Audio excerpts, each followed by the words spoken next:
Muito boa tarde aos dois e vamos continuar hoje a falar dos problemas deste governo com dois ministros em particular, com dois setores, mas vamos começar pela educação. Miguel, ouvimos hoje explicações por parte do Ministro da Educação, Fernando Alexandre. Falou e garantiu que o rigor e a transparência, apesar dos problemas que este processo de classificação teve ao longo destas últimas semanas, estavam garantidos.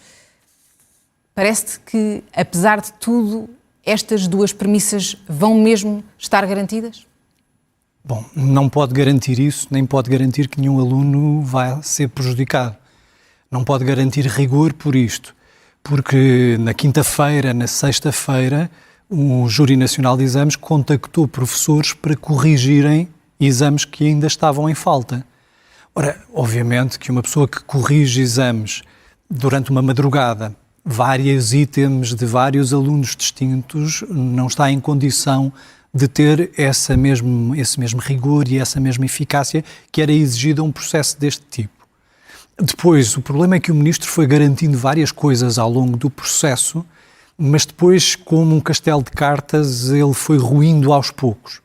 Por exemplo, prometeu que todos os alunos teriam acesso imediato aos exames. E o que nós vimos entre sexta, sábado e domingo foi que os alunos foram tendo em prazos diferentes acesso a esses mesmos documentos. Muitas das vezes esses exames não correspondiam aos exames realizados pelos alunos e nós mantemos ainda um número não indeterminado. E eu tenho alguma dificuldade em perceber porque é que é um número não indeterminado.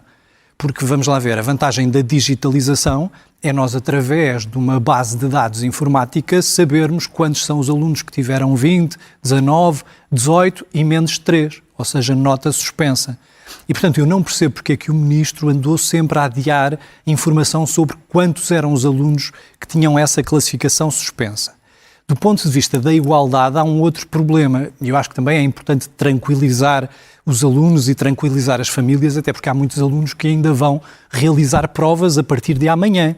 E, portanto, eu acho que eu, enquanto pessoa que intervém no espaço público, também não devo estar a contribuir para deixar as famílias intranquilas. Estes alunos que não têm os seus processos, os seus exames ainda corrigidos, avaliados, ou porque faltam folhas, ou porque há folhas com redações diferentes, com letras diferentes, têm a oportunidade de pedir a reapreciação. O prazo para pedir reapreciação só se conta a partir do momento em que têm acesso às folhas do exame. E apesar do prazo da comunicação das notas reapreciadas ser 7 de agosto, é verdade que não é um despacho, nem um regulamento, nem a lei que o permite, mas há um manual dos exames de 2026 que diz que os alunos podem alterar a sua classificação 3 dias depois de receberem a nota reapreciada. O que é que isto significa? O prazo de candidatura de primeira fase ao ensino superior termina no dia 6 de agosto, mas as notas reapreciadas só serão publicadas, esperamos nós, no dia 7 de agosto. Significa que o prazo já expirou. Esse regulamento dos exames de 2026 permite que os alunos, no prazo de 3 dias, alterem a sua candidatura e ainda possam aproveitar a primeira fase. Porquê é que é importante aproveitar a primeira fase? Por causa das vagas. Muito rápido. Porque, obviamente, que há muito mais vagas na primeira fase do que na segunda fase e na terceira fase. E em cursos em que há uma grande competição, eu lembro-me de medicina, engenharia aeroespacial, engenharia biomédica, por uma centésima pode determinar-se a entrada ou não entrada do aluno. Portanto, à partida, estes alunos têm acesso ainda à primeira fase. Agora, mesmo para terminar, o Ministro Gonçalo Matias, da Reforma do Estado, tem defendido muito, e ainda bem, porque é um princípio que eu também defendi enquanto governante e defendo enquanto investigador. Não.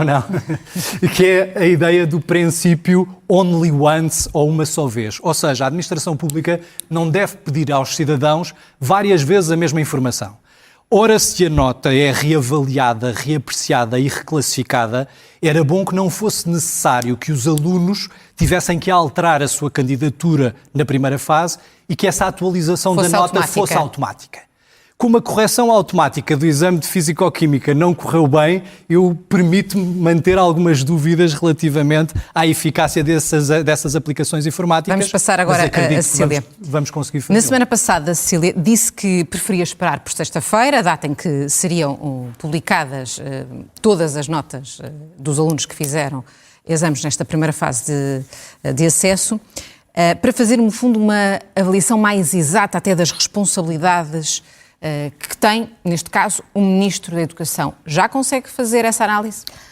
Ainda não consigo fazer a análise cabal, porque este é um processo que só terminará alguns em setembro, mas gostava primeiro de deixar esta palavra, porque eu acho que falou-se muito, eu acho que já desde a minha própria época em que fiz exames e me candidatei à universidade, que acho que não seguia tão de perto um processo, e isso fez-me reviver, eu não tenho filhos a viverem isto, mas revivi quase aquilo que eu tinha vivido, e isto de facto é uma angústia grande mesmo quando corre tudo bem. Portanto, eu acho que o Ministro tem feito o possível para pôr a tónica nos alunos, e bem, do meu ponto de vista. Depois, como diz o próprio, as coisas não correram bem, e não correram bem naquilo que suscitou o adiamento de 3 dias, e acho manifesto que todos concordarão que na sexta-feira as coisas também não correram bem. Ou seja, aquilo que eu acho que se esperava e aquilo que teria sido desejável já depois dos problemas e já havendo problemas, era que na sexta-feira tivessem sido publicadas as notas, e eu acho que, francamente, a questão da hora da publicação das notas é evidente que isto se ia gerar, mas acho que a hora não é tão relevante, até porque as escolas, qualquer pessoa que conhece as escolas sabe que elas, de regra geral, são também participativas na vida dos alunos e têm boa vontade, e as coisas... A grande questão é que, para a esmagadora maioria dos alunos, o problema fica ali resolvido no sentido de conhecerem as suas notas. Para a minoria, mas relevante, nem que fosse só um, continuava a ser relevante, que tem as notas suspensas, o problema permanece. E, portanto, a partir do momento em que há estes 2 grupos de alunos, nós estamos aqui a entrar numa fase em que já não é possível dizer-se só há um deslizamento de prazos. Aquilo que o Ministro hoje vem anunciar já não é um deslizamento de prazos, é uma tentativa de corrigir, na medida do possível, a situação destes alunos e daqueles que... Essa é a única vantagem que eu continuo uma cética em relação a esta forma, mas já nem vou entrar outra vez nisso, já percebi que quer o PS pôs aquilo no PRR, a AD concorda, eu continuo a achar que chamar digitalização a transportar 300 mil exames do país inteiro para um armazém em Lisboa, para eles serem digitalizados e depois digitalizados, corrigidos, eu continuo a ter muitas dúvidas de que isto, do ponto de vista logístico, faça sentido, mas eu também não tenho pretensões de perceber de logística ou de informática, mas, portanto, seria eu que estou a ver mal a coisa. A decisão da publicação na sexta-feira é uma decisão política. Fernando Alexandre... Vamos lá ver. Não deveria ter adiado esse prazo e provavelmente quase todos os outros para garantir a igualdade de tratamento, a igualdade de circunstâncias para todos os alunos? Há uma coisa que me parece clara. Há aqui decisões que são técnicas, há problemas que são técnicos, há decisões que são políticas. Ele é o primeiro a assumir as responsabilidades e a pedir desculpa, como pediu hoje. É evidente que a decisão de fazer este projeto desta forma é dele, ou da equipa dele. É evidente que a decisão de adiar por 3 dias, dizendo vai haver aqui só um resvalar de prazos, mas o problema depois fica sanado, e o problema não ficou sanado, e essa responsabilidade também é dele. Como agora de tentar encontrar soluções que ele próprio... Não há nada que vá fazer o tempo voltar para trás e pôr estes alunos outra vez na situação de não terem sido avaliados. Amanhã de manhã há exame da segunda fase de português. São os mesmos alunos que estiveram à espera da nota na sexta-feira. É evidente, e que estão à espera de... não tem precedentes esta possibilidade de ver o exame, que eu acho boa, sim, isso sim é um avanço no processo, mas quer dizer, isso resolve o problema de todos os que concordarem com a nota, dos que não concordarem ou dos que verificarem que por alguma razão o exame não está conforme. Nós já estamos numa situação em que nós já só podemos tentar encontrar soluções para minimizar os problemas daqueles que ficaram com problemas. Não estamos já numa fase em que se possa acautelar que vão todos entrar neste processo como se o tempo fosse andar para trás. E isso, de facto, é uma responsabilidade. Não tenho dúvidas de que a responsabilidade política, pois com certeza é do Ministro da Educação. Também não vi nenhuma tentativa dele de fugir às responsabilidades. Ele tem sido o primeiro a dizer... distraído. E a apresentar... Não vi que ele tivesse... Ele assumiu todas as responsabilidades. Agora, se a pergunta é se eu acho que ele se devia ter demitido... Mas, por exemplo, o discurso do Primeiro-Ministro foi um bocadinho diferente do Ministro da Educação, ou não? Eu acho que há aqui algo não que deveriam falha. estar alinhados, tendo em conta o bem comum e para tentar sossegar todo este universo? Um processo destes é relativamente normal que traga problemas, daí eu achar que ele devia ter sido ponderado de outra maneira. Eu não gosto de correr atrás do problema. Eu acho que a gerir isto, às vezes parece que o Governo quis dar um... Não gosto de pôr as coisas em Governo-oposição, porque acho que isto tem um impacto sério demais e acho que ambas as partes têm entendido isso. Mas parece que quis dar um problema. Não faz sentido andar a correr atrás do problema. Das duas, uma. Ou há aqui um problema de o Governo não conseguiu fazer que os serviços cumprissem a sua vontade. O Ministro já disse que não foi isso que se passou. Eu confesso que tenho algumas dúvidas, mas se é isso, é dizer isso. Agora, não podem ter sido os professores como um todo, como é evidente, a esmagadora maioria dos professores, e sobretudo os professores que eram professores classificadores, corrigiram os exames e corrigiram em tempo útil. Imagino que sempre aconteça em todos os processos haver alguns professores que estão de baixa. Isso não deve ter sido novidade neste processo, não me parece que tenha acontecido pela primeira vez este ano. Portanto, acho que neste processo há sempre uma tentativa, há sempre uma enorme vontade de achar agora as coisas correram mal, mas agora vão correr bem. E eu preferia que o Governo tivesse a antecipar as coisas vão correr bem, mas e se correrem mal, o que é que nós podemos fazer para acautelar? Eu preferia isso, francamente. Mas a verdade é que não foi, pelo menos, anunciado num tipo de plano B para as coisas que possam eventualmente correr mal, nomeadamente nesta segunda fase que começa já amanhã. Essa é uma das coisas. Estão aqui a surgir questões. Estávamos há bocado a ouvir esta questão do pagamento do dinheiro para a reapreciação. É verdade, eu ouvi o Sr. Ministro dizer isso não foi criado agora, isso já existia. É verdade que já existia, mas isto vai ser um ano excepcional. Fará sentido manter. Isto é o tipo de questões... Na opinião da Cecília, faz sentido manter essa taxa de 25 euros? Nestas circunstâncias tenho muitas dúvidas, como é evidente. Ficava bem ao Governo anular este pagamento? É assim, o que eu acho é que o Ministro, ao longo de todo este processo, colocou o seu futuro político à frente do interesse dos alunos. Por exemplo, pensemos no adiamento da data para a divulgação dos resultados. Como é que alguém que tenha capacidade de prever o futuro fixa esse prazo para uma sexta-feira?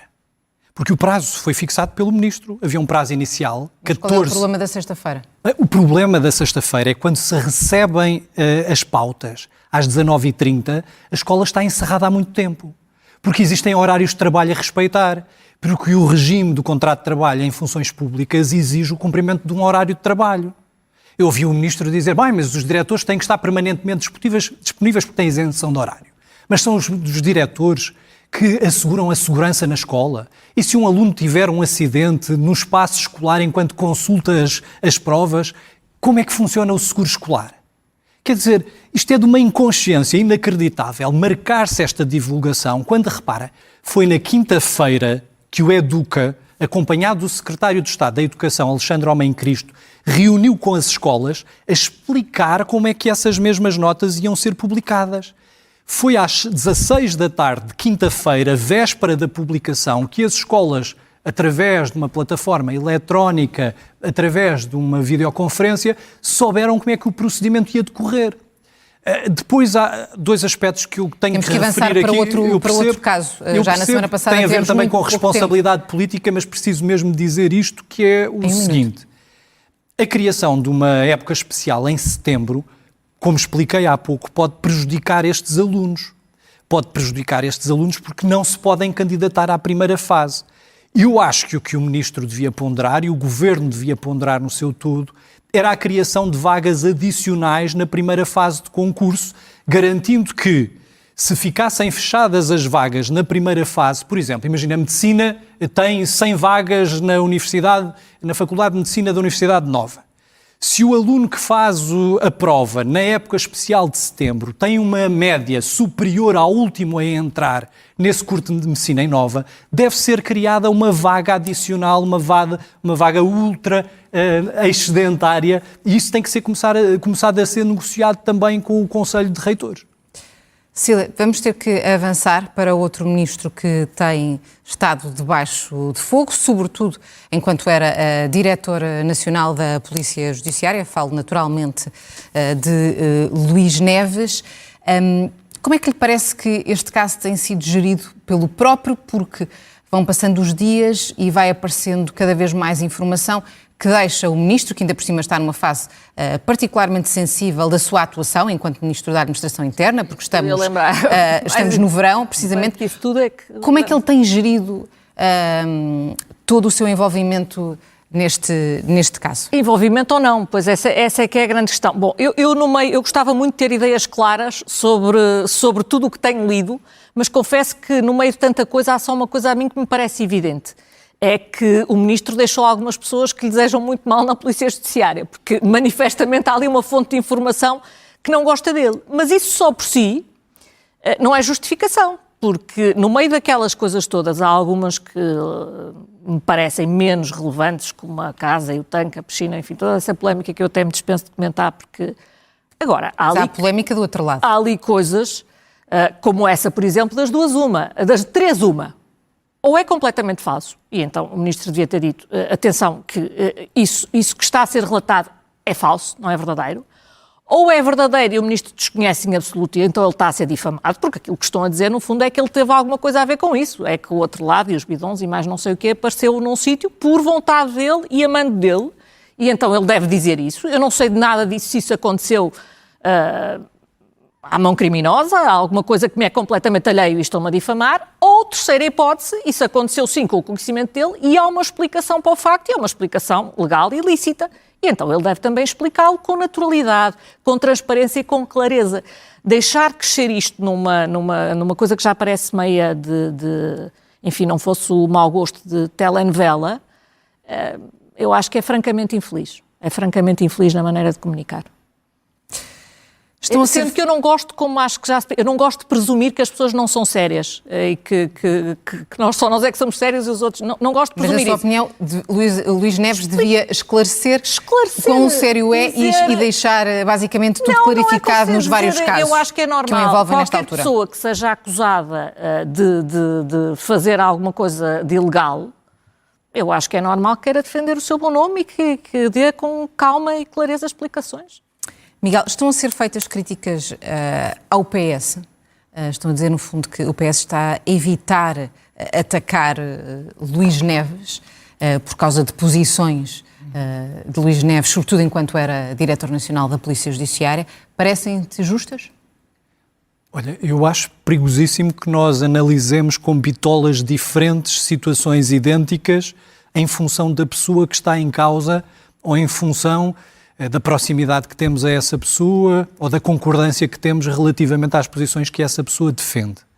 Por exemplo, acho muito estranho que venha tanta gente neste momento defender Fernando Alexandre, sustentando que não há razões para que o mesmo apresente demissão, porque o que seria se fosse um Ministro da Educação do Partido Socialista ou do governo anterior a fazer isto que aconteceu ao longo destas semanas? Digo o mesmo relativamente a Luís Neves. E aquilo que eu dizia anteriormente em relação a membros do governo do Partido Socialista a que pertenço e que digo agora relativamente a um membro do governo do PSD é exatamente o mesmo. Para já há uma questão, que é a questão da presunção de inocência. Eu não gosto de ver na praça pública este tipo de conversa, porque obviamente que a pessoa que está a ser alvo destas acusações não tem a mesma capacidade de desmentir, ainda a Cecília agora estava a dizer, bom, mas porquê é que o Ministro não desmente estes factos? Porque porventura não tem a mesma capacidade de exposição que têm aqueles que lhe estão a dirigir ataques públicos. Agora, em segundo lugar, há aqui algumas questões. Na fase inicial, quando se ouviu dizer apenas o problema de saber se tinha escolhido ou não tinha escolhido um empreiteiro que também fazia contratos com a Polícia Judiciária, eu ainda achei menos relevante essa questão, porque, repara bem, há júris de concursos que analisam as várias propostas, foram a maior parte deles, em função do valor, foram concursos internacionais. Os casos e os casinhos no seu todo não os vês como graves? O problema dos casos e dos casinhos é este. A Polícia Judiciária e o Ministério Público são muito exigentes relativamente ao cidadão comum ou relativamente a outros titulares de cargos políticos. Muitas das vezes há violação do segredo de justiça com passagem à comunicação social de informação que serve para denegrir o bom nome de pessoas que estão a ser alvo de investigação. E num Estado de direito democrático é bom que suspeitas de tráfico de influência, de corrupção, de descaminho sejam averiguadas, mas é preciso ter cautela quando se faz esse debate no espaço público. Mas como é que tu achas que o antigo diretor da Polícia Judiciária, era mesmo isso que eu te ia dizer. Tu estás impaciente. Estou, porque temos pouco tempo. Avaliaria a atuação do Ministro da Administração Interna. Essa é mesmo a questão, não é? É porque eu percebo que seja um delito menor, mas o facto, por exemplo, um titular de um cargo público, não precisa de ser de um cargo político, o diretor da Polícia Judiciária, está sujeito a determinados deveres. Um desses deveres é não utilizar a sua posição, o seu cargo, para obter vantagens pessoais. Isto pode constituir, por exemplo, a questão de aproveitar a madeira relativamente à Refer, que tinha desmantelado linhas de caminhos de ferro. Isto constitui, em abstrato, um crime de descaminho. Ora, o PSD e o CDS foram muito vocais durante os casos e casinhos do governo do Partido Socialista, dizendo que não era aceitável que pessoas que estavam em risco de ser constituídas arguidas ou que já tinham sido constituídas arguidas permanecessem no exercício de funções.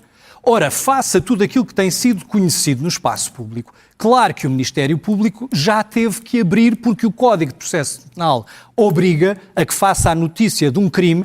A notícia de um crime não significa que o crime foi comunicado. Para finalizarmos, antes de eu dar um minuto à Cecília, Miguel, tu achas que o Partido Socialista tem sido suficientemente vocal, para utilizar uma expressão que acabaste de usar, na apreciação aos casos e casinhos que envolvem Luís Neves?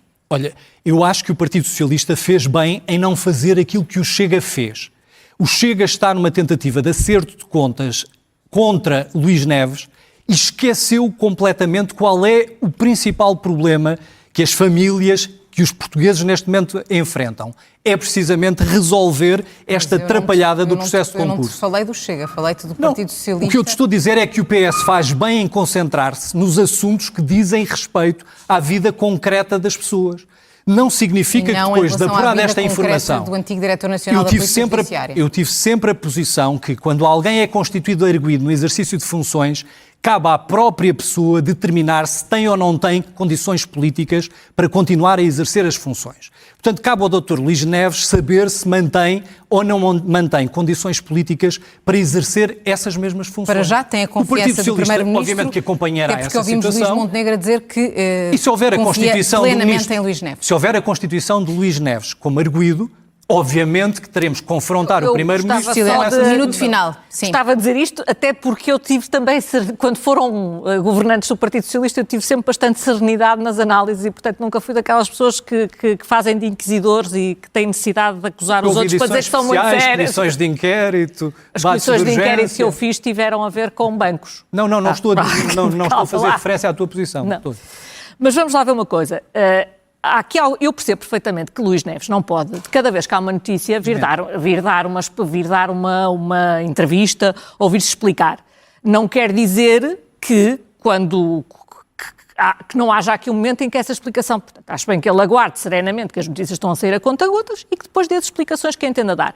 Mas há algumas coisas aqui que eu acho, por exemplo, que a Polícia Judiciária devia cabalmente explicar, porque das duas uma, nestas últimas notícias que tenho visto sobre atrelados e sobre das duas uma, ou eles saíram das instalações, ou é verdade que saíram das instalações da Polícia Judiciária, desapareceram, ou é verdade que foram enviados e que isso era do conhecimento. Eu imagino que as instalações da Polícia Judiciária não sejam assim um sítio, os armazéns de onde se entra e de onde se sai sem registros e sem se saber. Portanto, acho que essa explicação talvez fosse aparentemente a Marinha terá achado que era perigoso manter aquele atrelado das suas instalações. Pronto, estamos todos a discutir.